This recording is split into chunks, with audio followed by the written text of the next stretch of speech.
Velkommen til de næste 10 år med mig, Morten Rønnelund. Og mig, Camilla Lerkesen. Vi skal snakke om klarhed. Vi skal snakke om at være konkret. Vi skal snakke om at komme til pointen, og vi skal nok også præsentere os selv. Men siden vi kommer til i timevis at bede folk om at være klare og konkrete og komme til pointen, så er der nok en pointe i, at vi også selv gør det. Det er vi næsten nødt til. Så her er den korte udgave af, hvad den her podcast er. Det er et forsøg på at komme af med bullshit-sprog, med konsulentlingo, med jargon fra organisationer. Alle de der ting, som vi blandt andet ser på Djøf-bladets årlige hadeliste. Rejse, spil hinanden gode, agilitet. Alle de der ord. Det er nemlig vores pointe, at de er mere skadelige, end de er sjove. De næste 10 år, altså titlen, det er en lakmusprøve. Et spørgsmål, du kan stille i forlængelse af, at du har brugt nogle af de der ord. Kan du sige, hvad de næste 10 år er? Hvis du siger, at vi skal lave en god iterativ proces, hvad er så de næste 10 år? Hvad betyder det? Hvad betyder det for min opgave? Hvad skal jeg så? Så på den måde er de næste 10 år sådan en lille tester på, om du faktisk kan selv forklare, hvad det er, det der ord, den der vending, den der nye strategi, den der forkortelse egentlig betyder. Det er den kortest mulige udgave, jeg kan komme af, hvad vores pointe er her. Men lad os også lige få overstået høflighederne, nemlig præsentationen af os selv. Vil du ikke starte, Camilla? Jo, jeg er retoriker og journalist, så jeg har jo også en enorm interesse for sproget. Så er jeg introvert og har i mange år undervist introverte om introverte, og set den her tendens til, at det er jo ikke altid dem, der får ordet, som faktisk har mest at sige. Og hvis det så oven i købet er noget fluffy bullshit, der kommer ud af dem, så er det jo bare endnu mere irriterende og skadeligt, hvis ordet går til dem, der ikke kan blive konkrete og komme til pointen. Så derfor så glæder jeg mig til at nørde sprog sammen med dig, Morten. Synes du har fået slået et lille hul i verden på den pointe?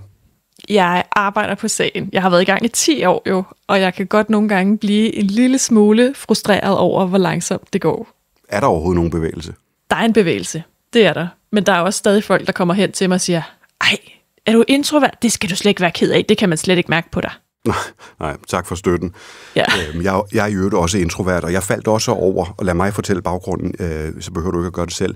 Jeg faldt også over den kronik, du skrev for 10 år siden, som handlede om at være introvert, og som dybest set forklarede, hvad det ville sige, og som senere blev til en masse medieoptræden, og som også blev til en podcast, Bevidst Introvert, der er oppe i afsnit nummer 70 efterhånden, hvor du taler med forskellige introverte om det. Så lad det være et lille plug, som det vist hedder på nydansk, altså en lille reklame for din anden podcast, Bevidst Introvert.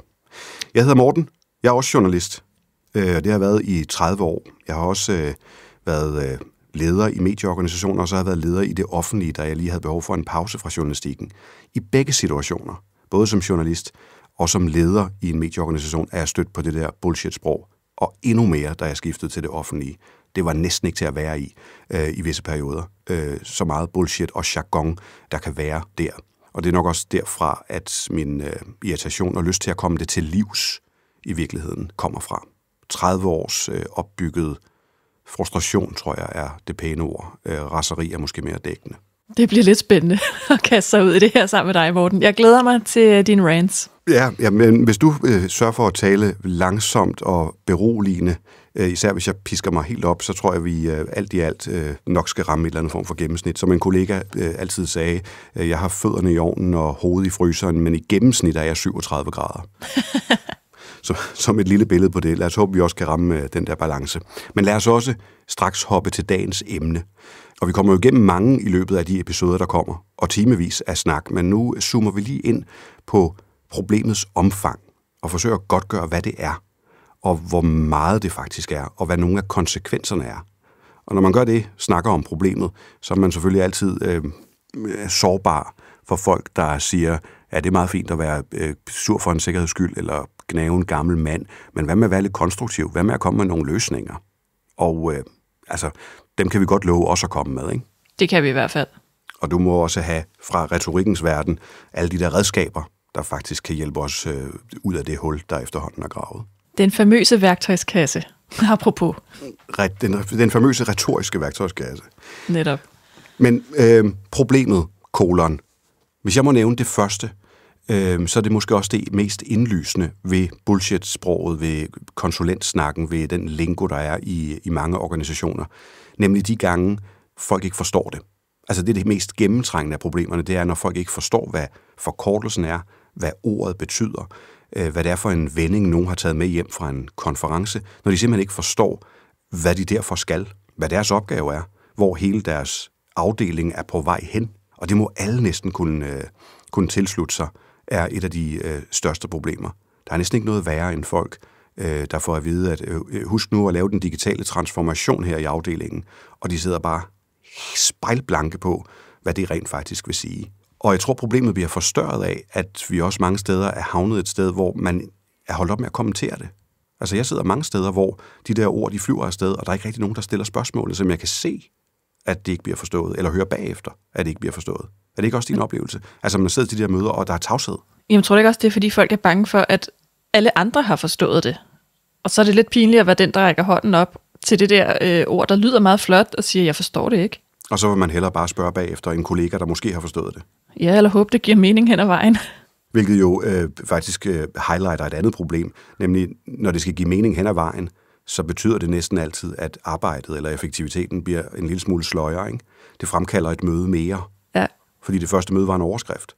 Ja, jamen præcis, men det er jo lidt, jeg oplever, det er lidt kejserens nye klæder, at det er svært at være den, der kalder den og siger, jeg forstår faktisk ikke, hvad det er, du snakker om lige nu.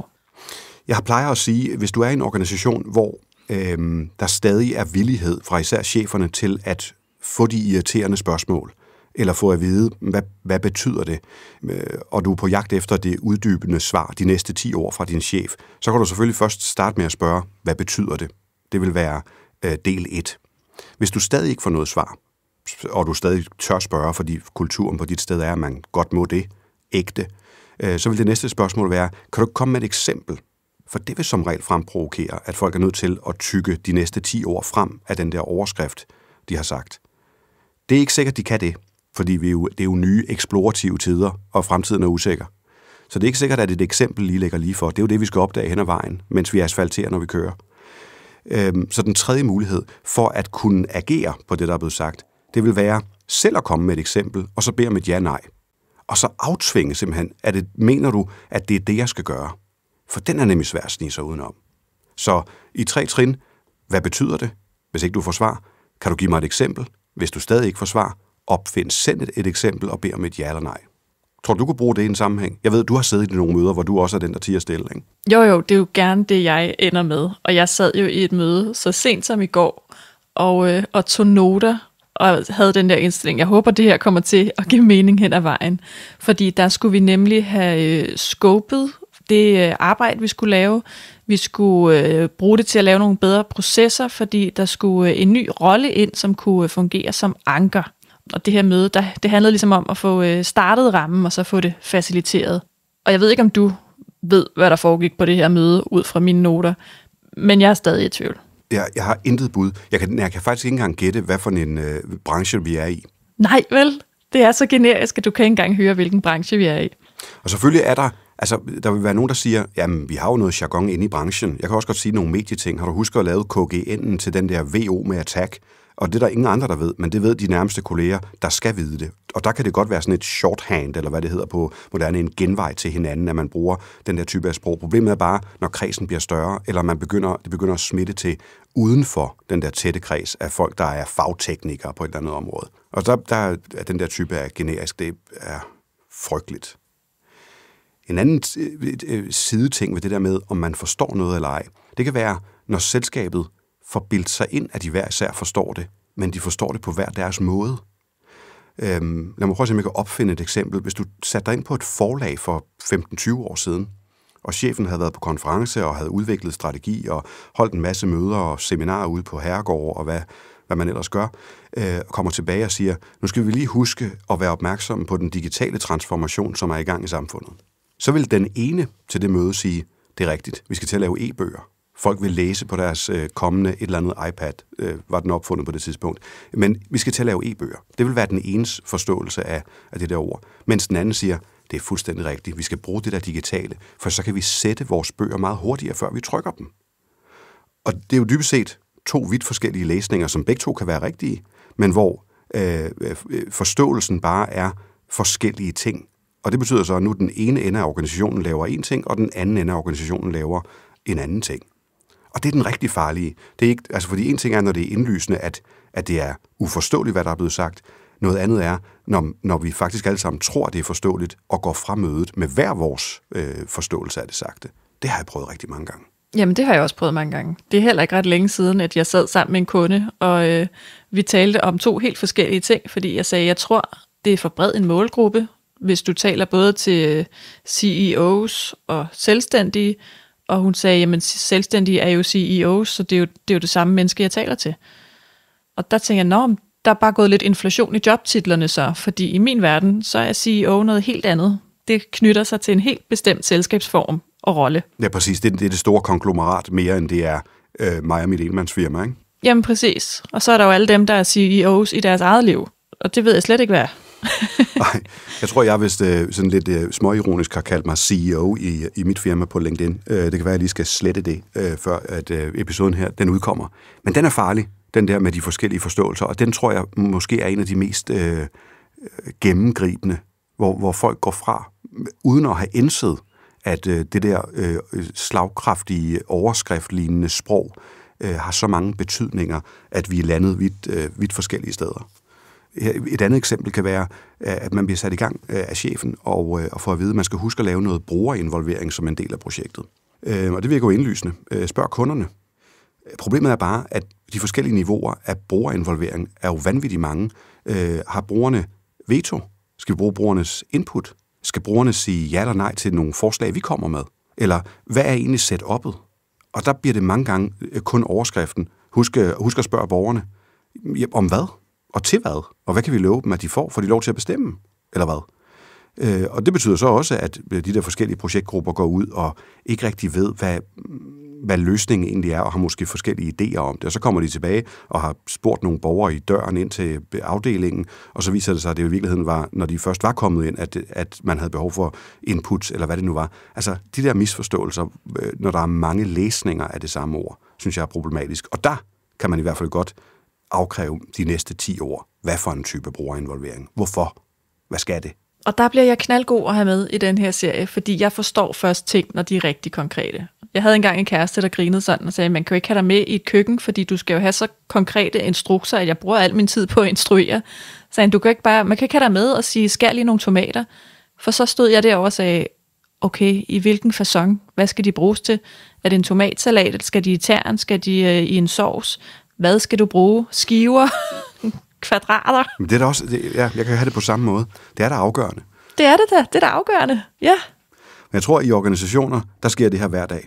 Og jeg tror ikke, at nødvendigvis vi heller lægger mærke til det. Og så undervejs, så bliver der en af de læsninger, som de forskellige mennesker i teamet har gjort, der bliver den mest gennemtrængende. Eller den, der først har noget succes, eller noget hvor der kommer noget retur, og så tiger de andre stille om, at de egentlig havde en helt anden idé om, hvad det var, og så begynder de at følge. Og så tror man, at den hellige grav er velforvaret, og at den oprindelige besked var korrekt. Og i mellemtiden, så kunne man formentlig have sparet en del møder, hvis man havde været klar fra begyndelsen af. Hvad er de næste 10 år? Hvad for en type? Hvad mener du her? Ja, alle de der dumme spørgsmål er slet ikke så dumme. Hvilket måske kan der også lidt ind på en anden side ting, nemlig den der danske ting, vi er havnet i med nej-hatten, som man er så bange for at have på. Altså en ting er at være bange for ikke at have forstået noget, men der er virkelig også blevet nej-hatten. Sådan en skal du bare ikke være. Du skal være den der medspiller. Kom nu ind i kampen og hjælpe projektet undervejs, i stedet for altid at være på tværs og være så forandringsuvillig. Den har jeg oplevet fylder en del. Ja, og især når man stiller opfølgende spørgsmål. Der er nogle steder, hvor jeg kan godt lide de opfølgende spørgsmål. Jeg har det også sådan med tomaterne, om de skal i tern eller i skiver, bortset fra, at jeg ikke kan lide tomat. Sidebemærkning, klam frugt. Men jeg kan også godt lide at stille de der opklarende spørgsmål, og journalisten kommer også frem der. Vi skal lige have alle hjørnerne med, for så kan jeg bedre lave analysen og vinkle, hvad der skal til her. Ikke? Men så kommer der et punkt, hvor nu kan vi ikke blive ved med at pære rundt i det. Og det er sådan lidt, jamen, jeg pærer ikke rundt i det. Du har bare stadig ikke svaret. Er det tern, eller er det skiver? Jamen, det kan vi ikke blive ved med at røre rundt i. Nu skal vi have skåret tomat. Jamen, så sig dog, hvordan? Og der er virkelig mange konflikter, jeg har været i, hvor så ender det netop i en abstrakt diskussion om, hvorvidt spørgsmålene er okay eller ej. Det sker tit, og så til sidst, der dukker man sig, så vil man ikke mere. Jeg har været med til masser af møder, og jeg er ellers ikke noget beta-dyr i alle mulige andre sammenhænge, men jeg har siddet til masser af møder, hvor det tør jeg simpelthen ikke at spørge om. Okay, så det sker også for dig. Det betrykker mig lidt. Jeg tror, det sker for alle. Ja. Nu må jeg hellere bare spille med, og så finder jeg ud af det senere, eller spørge ud på gangen, eller det måske hen ad vejen, og så lever vi med, at det kostede 3 møder mere, end det burde. Ja, og så ansvarsfralægger jeg mig bare. Så må det ligesom være dem. Jeg bliver mindet om et andet eksempel på de forskellige forståelser. Det var til en trivselsmåling i en større organisation, hvor et af de faste spørgsmål, fordi de er blevet meget ens, de her målinger, sådan, så man ligesom har noget at sammenligne med. Et af spørgsmålene var, jeg oplever, at der er retfærdighed på min arbejdsplads. Og det kom der så blandet svar på. Og da vi så skal kigge igennem, hvad betyder den her trivselsmåling egentlig? Hvad dækker det over? Hvad dækker de her blandede svar egentlig over? Så viser det sig, at nogen har svaret, om de har været udsat for noget urimeligt, men der er også nogen, der har svaret, om de har set kolleger blive udsat for noget urimeligt. Og så blev chefen enormt skuffet. Man svarer da på egen banehalvdel. Lad os nu lige komme ind i voksenkontrakten. Og det synes jeg, der er en helt reel måde, begge dele er reelle måder at forstå det på. Ja, fuldstændig. Der kunne man måske også godt sige, hvad er de næste 10 år, og så gennemgå sin trivselsmåling inden. Hvad er vores forståelse af de her spørgsmål? For det virker indlysende, lige indtil man hører, at der er flere forskellige læsninger af det. Og så kan man jo sige, det eksempel, jeg lige kom med der, er også et eksempel på, at det der slagsætningschefsprog smitter lidt til hverdagssproget, fordi voksenkontrakten, udover at være nedsættende, hvad fanden betyder det? Det tænker jeg også, jeg ved det simpelthen ikke. Og i den situation tror jeg, det betød, hvorfor har du ikke samme holdning som mig med det samme, uden at få øje på, at det faktisk var reelle holdninger nedunder. Svar for sig selv, eller svar på vegne af andre. Især i en organisation, hvor man eventuelt har fået at vide, at man skal spille hinanden gode. Der bliver man da ikke på egen banehalvdel, der forsøger man også at hjælpe de andre. Ja, at stå op for hinanden, det er vel også en del af voksenkontrakten. Det kunne det da sagtens være, men så ikke for denne person, for der var voksenkontrakten, kom nu, altså svar lige for dig selv.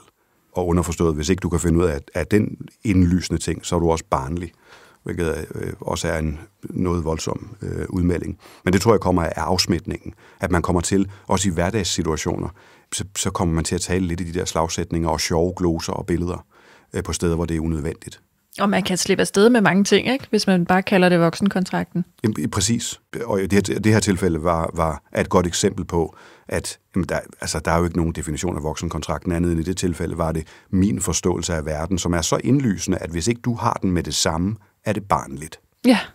Den samme historie minder mig om et andet problem i den her type af sprog, nemlig når det ikke lever op til banalitetstesten.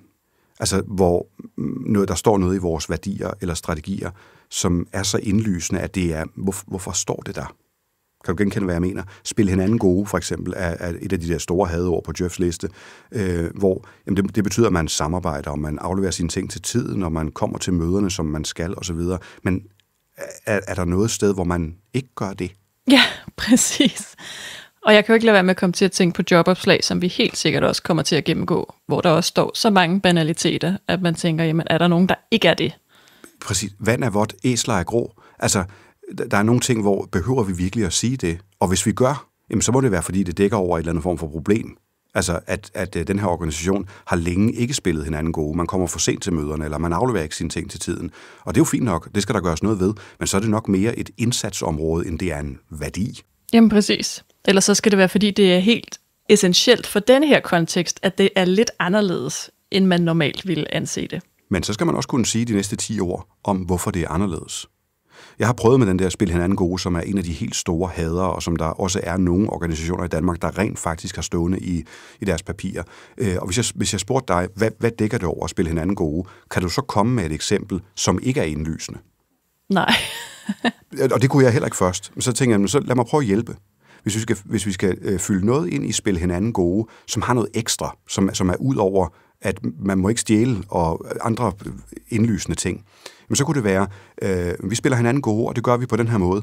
Hver eneste gang, at vi har en udveksling mellem to, så snakker vi om deadlinen. Fordi så kan det vise sig, at du egentlig siger fredag eftermiddag, fordi du skal bruge det mandag morgen, men du ved måske godt, at du først kommer i gang mandag over frokost, og så kan du spille den anden gode ved at give dem hele weekenden og lidt af mandagen ved lige at flexe lidt på deadlinen. Så vi snakker altid om deadline. Det vil altid give en lille fleksibilitet. Jeg kommer alligevel ikke til at gøre noget i næste uge, så du har faktisk lidt mere tid. Sådan noget. Det kunne være en lille ekstra bid. Det kunne være de næste 10 år, ja. Præcis. Og den slags, så vi spiller hinanden gode. Vi aftaler altid deadline mundtligt. Ja. Og så synes jeg, det er helt reelt. Men de der 10 ord, det der gode eksempel nedunder, som er noget mere end det indlysende, det synes jeg virkelig mangler meget ofte. Jamen, jeg kan jo kun være enig. Godt, så det er et par af nedslagene for, hvorfor det er et problem. Og lad mig til det sige, jeg tror, vi længe, når vi har snakket om bullshit-sprog, har nøjes med at grine af det, uden sådan helt at tage det alvorligt. Jeff kommer med sin liste, for eksempel, og der står rejser, agilitet og alle de der ting, og så griner vi lidt af det, det er også noget pjat, og så bliver Facebook-sporet fyldt op med folk, der har andre eksempler. Hvad ser vi ind i? Hvad skal vi stå på? Hvad er vi rundet af? Forskellige sådan vendinger, de hader. Og når vi så har grinet færdigt, så næste uge er vi videre, og det samme sprog kører igen, sådan som det altid har været. Og jeg tror, det er på tide at lade være med at grine. Jeg synes, det er holdt op med at være morsomt, fordi at de negative virkninger simpelthen er for store. Alt det, vi har nævnt her, men også den tvivl, der kommer i folk, og tvivl er utryghed, og utryghed er dårlig trivsel altid. Jamen det er det, vi bruger for meget tid på det, og det skaber for meget usikkerhed. Og det, der undrer mig mest, det er måske det faktum, at dem, der er storforbrugere af det her sprog, det er samtidig meget ofte de afdelinger, der render rundt til de andre afdelinger og siger, husk nu at lave den der brugerinvolvering, og det her, det er borgerdrevet innovation og så videre. De har ikke selv lyttet særlig meget til kunderne, fordi kunderne, modtagere, befolkningen, alle kollegerne, det store flertal i Facebook-tråden, har alle sammen sagt i årtier, at de er trætte af det her. Nej tak til det sprog. Så jeg forstår simpelthen ikke, hvorfor man bliver ved. Jeg forstår ikke, hvad det er, der er så værdifuldt ved det sprog og den måde at tale på, som overvinder, at alle jo er enige om, at det bør stoppe. Nej, og hvornår var det, vi blev enige om, at det lyder klogere at bruge kancelisprog? Fordi når jeg som retorikstuderende, da vi læste de gamle grækere, der forventede jeg, at det ville blive meget tungt at komme igennem de der værker. Men det var det ikke, fordi de skrev helt jordnært og konkret. Og det var så nemt at læse. Og det var jo dem, vi anså som rigtig dygtige formidlere, de her antikke retorikere. Så hvorfor er vi kommet så langt væk fra det jordnære og konkrete, og ud i de her meget vulgære former og oppustede sprog, når vi skal lyde rigtig begavet? Og ja, og jeg har prøvet at komme til bunds i det samme. Jeg kan bare se, at historisk, så har vi har gjort det et antal gange, det der med at puste os op. Og hvis man kigger igennem historien, så er der masser af eksempler. Jeg fandt Francis Bacon i 1620, endnu tidligere. I 1620, mennesker er tilbøjelige til at bruge sprog, der skjuler virkeligheden i stedet for at afsløre den. Det var en bog i 1620. Lad os bare spole frem til nyere tid. Da spin kom frem fra politikere for alvor sådan i slut 90'erne, fra USA og Storbritannien især, der blev folk sådan lidt fascineret af, hvad sproget kunne. Og jeg tror, det er der, det kommer fra. At fordi sproget viste sig at være så potent i forhold til at overbevise eller iscenesætte noget anderledes, så blev det der med at kunne de svære ord og forstå sprog og kunne vride sprog, det blev så værdifuldt, at et hvert eksempel på det godt vredne sprog pludselig var klogt. Opdagelsen af, hvad sproget kunne, gjorde så, at al leg med sprog på en eller anden måde viste en skill. Ja, så blev man alligevel lidt bekymret i George Orwells om Newspeak, hvad hedder den, 1984, hvor det ikke var helt så charmerende, at hvad sproget kunne. Men altså, jeg har også fundet nogle citater fra, og her er det så de antikke retorikere, men Cicero for eksempel, havde faktisk lidt samme pointe som Francis Bacon, at klarhed er en grundlæggende dyd, fordi man dermed undgår unødvendig kompleksitet, og ikke kan skjule sandheden, hvis man værdsætter klarhed. Og der er mange af de her gamle grækere, der fremhæver klarhed som en vigtig egenskab, og ikke kun for god skrivestil, men også for, at publikum forstår budskabet. Og jeg synes faktisk, Quintilian, han siger det allerbedst. Jeg har fundet citatet på engelsk, selvom det jo ikke er originalsproget. We should not write so that it is possible for the reader to understand us, but so that it is impossible for him to misunderstand us. Det irriterer mig, at jeg ikke kendte den i forvejen. Det er muligvis den bedste udlægning, jeg har hørt. Det er jo spot on. Vi skal ikke skrive, så folk forstår os. Vi skal skrive, så folk ikke kan misforstå os. Præcis. Det er en lidt for lang titel til podcasten, men ideen er jo dybest set den samme. Det er faktisk et ret stærkt citat. Ja, jamen det er det virkelig. Og jeg tænkte, vi er jo nødt til at have det med i den her podcast, for det er jo faktisk lige præcis det, vi gerne vil udbrede. At man måske ikke behøver at lyde klog på den moderne måde, men at det vigtigste overhovedet, det er at komme frem med det rigtige budskab. Ja, og det er jo også i alles interesse, hvis man vil have en stor, dyr forandringsproces til at virke i en organisation, at folk så rent faktisk forstår det. Og det kan være en anden ting, der undrer, at man bruger tid på de der smarte ord, forkortelser og lignende, man har øvet igennem en hel masse ledelsesseminarer, i stedet for at sige det på en måde, så man ved, at folk kan handle, måske endda bliver gejlet op til det. Det kan godt være, at man selv føler sig gejlet op af at høre den der vending eller forkortelse, men hvis du vil have folk til at handle, jeg synes, at der bliver solgt meget effektivitet i bytte for at lyde fed. Ja. Og folk kan ikke være i tvivl om, at resultatet er mennesker, der ikke forstår det, eller endnu værre, en stor gruppe af modtagere, der synes, du er latterlig, når du bruger det. Altså, der er jo for alvor ingen steder, hvor folk sådan godt sagt. Ja, altså med mindre man bruger det samme, ikke? Så er der jo nogen, der synes, at hinanden er gode. Men ja, den brede befolkning, der tror jeg ikke, vi er så store fans. Nej, men man ser jo også folk, der bruger det, men så er de selv inde i Facebook-tråden og havde på nogle andre ord, end dem, de bruger. Ja. Og at være sikre på, at min afdeling, jo, indimellem så falder vi der i, men så er det heller ikke værre, så er det heller ikke mere skadeligt. Mine folk forstår det jo godt, det kan jeg jo se på dem, slap lige af. Jeg synes bare, at der er et overvældende bevis i, at folk altid har hadet det. Og jeg har ikke lyst til at tale sådan. Jeg vil hellere et eller andet, der er klart, som rent faktisk giver en handling, og som folk forstår, hvad er. Men allermest, selv hvis jeg troede på ordene, selv hvis jeg synes, de var gode, selv hvis jeg synes, at iterativ proces var den bedste måde at sige plan i forskellige dele på, så vil jeg lade være, fordi at jeg nu ved med overvældende summer af data, at publikum hader det. De vil kigge på mig og sige, nu snakker han på den der måde, og jeg vil miste en lille smule troværdighed. Og hvorfor frivilligt gøre det i bytte for at lyde smart, som ingen synes, man gør? Og så kan du godt sige, som du nævnte før, at der er nogle andre, der også taler sådan. Men de ved jo så også godt, at de selv gør det samme. Så det bider sig selv lidt i halen. Altså, du lyder jo ikke smart over for nogen, der også forstår den type af smartness, vel? Nej, de gennemskuer det.